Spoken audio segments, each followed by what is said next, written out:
அண்மைச் செய்தி.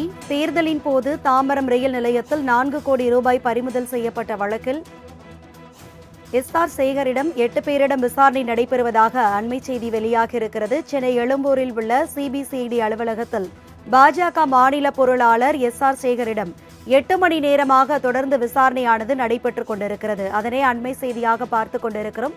விவரங்களை செய்தியாளர் ராகவேந்தர் வழங்க கேட்கலாம். ராகவேந்தர், என்னென்ன கோணங்களில் விசாரணையானது நடைபெற்று வருகிறது?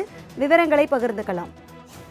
நாடாளுமன்ற தேர்தல் நிறைவு அதன் முன்பாக நெல்லை பாஜக வேட்பாளர் நயினா நாகேந்திரனுக்கு சென்னையில் உள்ள அவரது நிறுவனத்திலிருந்து தேர்தல் செலவுக்காக பல கோடி ரூபாய் கொண்டு செல்லப்படுவதாக தேர்தல் பறக்குமுறை மற்றும் போலீசாருக்கு ரகசிய தகவல் கிடைத்தது. அதன்படி ஏப்ரல் மாதம் 6ஆம் தேதி உளவுத்துறை போலீசாருக்கு தகவல் கிடைத்ததன் அடிப்படையில் எழும்பூர் ரயில் நிலையத்தில் புறப்பட்ட நெல்லை எக்ஸ்பிரஸ் ரயிலில் சோதனை செய்த போது அதில் 3 பேர் தனித்தனி பைகளில் பணம் வைத்திருப்பதை போலீசார் உறுதி செய்தனர். இதையடுத்து உளவுத்துறை போலீசார், தாம்பரம் மாநகர போலீசார் மற்றும் ரயில்வே போலீசாருக்கு தகவல் தெரிவிக்கப்பட்டு அந்த நெல்லை எக்ஸ்பிரஸ் தாம்பரம் ரயில் நிலையத்தை அடைந்ததும் பணம் வைத்திருந்த 3 பேரும் சுற்றி வளைத்து பணம் பறிமுதல் செய்யப்பட்டது. விசாரணையில் நயினா நாகேந்திரன் ஹோட்டலில் இருந்து பணிபுரியும் சதீஷ், அவரது சகோதரர் நவீன் மற்றும் ஸ்ரீவைகுண்டத்தை சேர்ந்த டிரைவர் பெருமாள் என தெரிய வந்தது. அவர்கள் பைகளில் வைத்திருந்த 4 கோடி ரூபாய் பறிமுதல் செய்ததோடு மட்டுமல்லாமல் இது தொடர்பாக நயினா நாகேந்திரன் நெருங்கிய உறவினரும் தொழிலதிபருமான முருகனின் சாலிகிராம வீட்டில் போலீசார் தேர்தல் பறக்கும் படையினர் அதிகாரிகள் சோதனை நடத்தினர். இந்த நிலையில் இந்த வழக்கு சிபிசிஐடி போலீசார் வசம் ஒப்படைக்கப்பட்டது. பணத்துடன் பிடிபட்ட 3 பேரும் சதீஷ், அவரது சகோதரர் நவீன், ஸ்ரீவைகுண்ட டிரைவர் பெருமாள், நயினா நாகேந்திரன் உறவினர் முருகன் மற்றும் ஜெய்சங்கர், ஆசி தம்பி ஆகியோருக்கு சம்மன் அனுப்பி எழும்பூர் வரவழைத்து சிபிசிஐடி போலீசார் விசாரணை மேற்கொண்டனர்.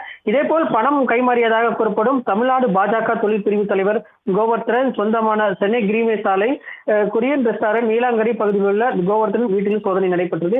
இந்த அடிப்படையில் இந்த பாஜக பொருளாளராக இருக்கக்கூடிய எஸ்ஆர் சேகரிடம் விசாரணை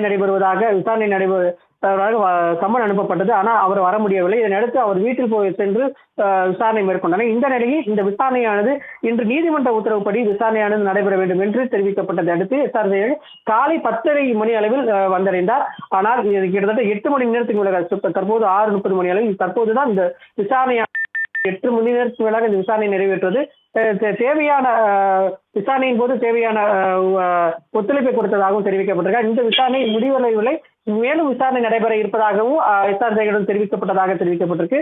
இது தொடர்பாக மேலும் சில நிர்வாகிகளிடம் விசாரணை செய்யப்போவதாக சிபிசிஐடி போலீசார் தரப்பில் தெரிவிக்கப்பட்டிருக்கு. விவரங்களுக்கு நன்றி ராகவேந்தர்.